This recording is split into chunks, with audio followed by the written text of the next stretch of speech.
Londoners weren't just voting for the mayor last week, but for the London Assembly members too. And the new recruits are more diverse than ever before.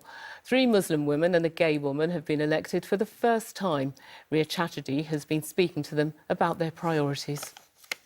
My parents were lifelong kind of left-wing socialists, and so I went Conservative, which was my teenage rebellion.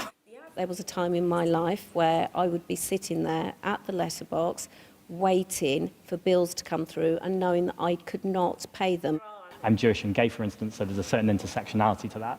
But I'm not here just for the Jewish community or the gay community. If you don't see somebody on the TV or in politics or in places like the London Assembly who looks like you or speaks like you, how are you going to connect?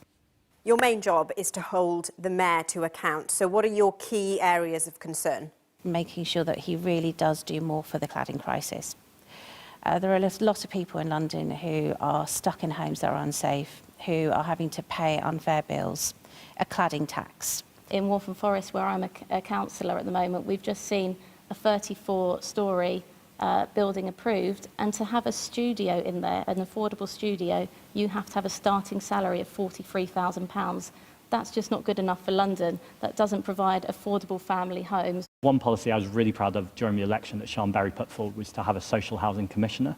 The idea was that this would be a social housing tenant themselves who would be there to speak for residents. Now, I don't know if we can get Sadiq Khan to do that, and I would love it.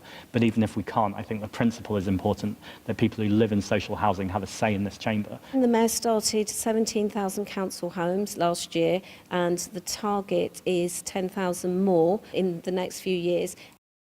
You mentioned youth violence, that idea of connecting with young people and not sort of speaking on their behalf, but drawing them into the conversation. So there's a real recognition now of that the importance of early intervention and the importance of a trauma-informed approach, not only in our schools, but with the police and other stakeholders that young people come into contact with. We want to have more community-based policing.